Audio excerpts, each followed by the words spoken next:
Film ini diawali ketika musim salju sedang turun, di mana saat itu wabah pandemi zombie telah menyebar di beberapa negara seluruh pelosok. Lalu terlihat seorang remaja yang sedang berjalan menelusuri salju sendirian, dan dia menggunakan masker. Kelihatannya dia berencana pergi menuju ke suatu tempat. Ia berjalan menelusuri dinginnya salju. Lalu ia berhenti ketika salah satu zombie yang telah mengikutinya berbelok menuju ke tempat lain. Gadis remaja itu bernama Maxine. Dia kemudian meniupkan peluit untuk memancing zombie itu agar tetap mengikutinya. Entah apa tujuan Mac yang sebenarnya, namun ia ingin zombie itu terus mengikutinya. Mac yang seharian berjalan merasa sudah kelelahan. Ia pun beristirahat sambil melihat sebuah tas yang bertuliskan "Somewhere we always full", yang artinya selalu setia. Malam pun tiba. Mac lalu menyalakan api unggun untuk menghangatkan tubuhnya. Mac yang dalam situasi wabah zombie mampu bertahan hidup hingga detik ini. Di saat itu juga tanpa ia sadari, tiba-tiba zombie tadi mengikutinya. Mac sudah berada tepat di belakangnya. Namun Mac tahu bahwa zombie itu akan datang menghampirinya, sehingga ia telah memasang banyak tali di sekelilingnya untuk mencegah zombie itu menghampirinya. Kemudian Mac menanyakan pada zombie itu, "Apakah kamu sedang lapar?" Tentu saja zombie itu tidak menjawab. Ia hanya bisa meraung-raung. Kebanyakan zombie pada umumnya. Lalu Mac mencoba melemparkan sebuah sosis pada zombie itu, namun ia tidak merespon sama sekali. Mac kesekian kalinya melempar sosis itu lagi, hingga akhirnya ia memberitahu kepada zombie itu bahwa sosis itu adalah makanan enak, sementara dirinya bukanlah makanan enak. Tapi zombie itu lebih tertarik pada daging Maxine daripada sosis yang ia makan.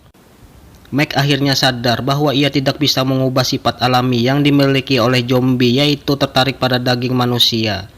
Keesokan harinya ia melihat seseorang yang menggunakan masker, namun sepertinya orang itu merupakan seorang penjaga di wilayah itu.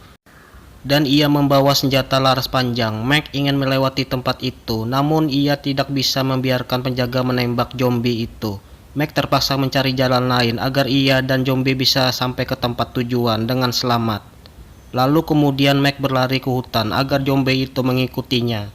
Ketika memasuki hutan, Mac tidak menyadari bahwa ia terlalu cepat berjalan meninggalkan zombie itu. Ia mencoba membunyikan peluit agar mengetahui keberadaan zombie tersebut. Mac terus mencari zombie itu kemana-mana. Dan tiba-tiba ia diserang zombie. Ternyata itu adalah zombie yang lain yang hendak memakan Mac. Mac yang panik mencoba kabur dari sana, namun zombie itu berhasil menarik kakinya. Saat zombie itu hendak menyerang Mac, tiba-tiba saja dari arah belakang sana muncul zombie tersebut. Ia datang untuk membantu Mac. Kedua zombie itu kemudian baku hantam. Sementara Mac yang sedang ketakutan bersembunyi di balik pohon. Setelah berselang beberapa lama, Mac mencoba mencari tahu apa yang terjadi pada zombie itu. Ia melihat sebuah tangan yang tak lain adalah tangan zombie yang selalu mengikutinya. Tapi dia tidak menemukannya di tempat. Mac kemudian mengambil tangan itu, kemudian memasukkannya ke dalam sebuah tas. Lalu ia berjalan mencari zombie tersebut, sambil meniupkan peluit miliknya, berharap agar zombie itu mendengar suara peluit itu dan menghampirinya. Sepertinya tidak ada tanda-tanda zombie itu telah berada di dekatnya.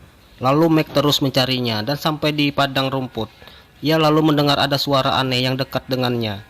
Mac pun mencoba menghampirinya, dan itu adalah zombie tersebut, yang saat itu sedang memakan tubuh seseorang yang tak lain adalah penjaga yang tadi. Mac lalu meniup peluitnya, berharap agar zombie itu kembali mengikutinya. Tampaknya si zombie itu telah kehilangan tangannya, merasa marah pada Mac, dan tak mau lagi mengikutinya. Melihat hal itu, Mac merasa kecewa, campur sedih. Akhirnya Mac pergi dan membuang tangan zombie itu. Ia pun berjalan meninggalkannya, akan tetapi Mac merasa sedih rasanya ketika meninggalkan zombie itu, karena selama ini zombie itulah satu-satunya teman yang mengikuti Mac kemanapun pergi. Dan zombie itu juga telah menyelamatkan Mac dari zombie yang lainnya. Di saat perjalanan, Mac menyadari bahwa name tag yang menempel di tasnya tiba-tiba terjatuh. Ia lalu kembali mengambil name tag itu. Di saat melihat name tag itu, ia teringat kembali zombie yang selalu menemaninya. Lalu Mac memutuskan untuk kembali menemui zombie itu. Ia melukai tangannya sendiri agar zombie itu mau mengikutinya kembali, karena ia merasa sangat sedih bila zombie itu tidak ada lagi di sampingnya. Nampaknya usaha Mac berhasil membuat zombie itu kembali mengikutinya lagi. Mereka lalu melakukan perjalanan panjang menelusuri hutan, hingga akhirnya mereka telah sampai di sebuah kota. Kota tersebut adalah tempat tinggal Mac sebelumnya.